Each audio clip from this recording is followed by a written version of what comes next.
So, I will be showing off my Physics Project 2, the Fireworks demo. Let's get into it.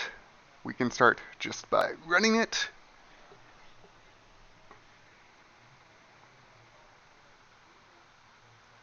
And here we see a nice blank stage.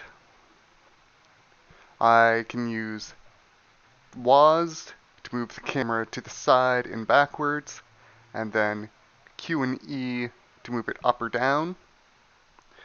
If we press 1, we see the first firework, which just flies up into the air and then explodes.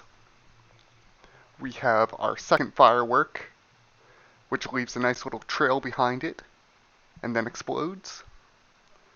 And our third firework, it may take a few tries. You can see it quite well there. It flies straight for a little bit and then it zips around before doing a little explosion. And we can set off all of these at the same time, as many times as we want. That is the basic functionality of the program. How this all works is, for our first firework, it keeps track of the amount of time it's flown into the air, and after a certain amount of time, creates 10 little spawn particles that fly outwards from it. Number 2, each time it moves, it drops a little particle that just falls straight down. It has no other force applied to it other than gravity. And then as soon as it starts to move down, then it says it explodes. And the little spawn particles pop off. 3, after a certain amount of air time, it starts generating impulses from the force manager.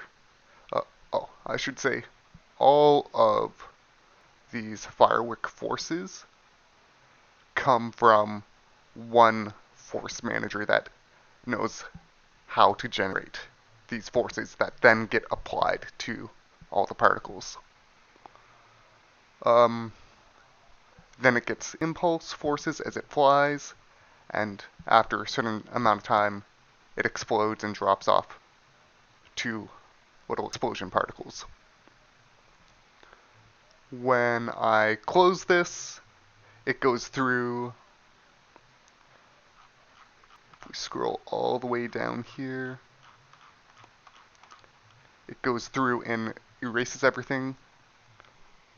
When particles hit the ground, or for the firework particles themselves after they explode, they stop rendering by setting this here.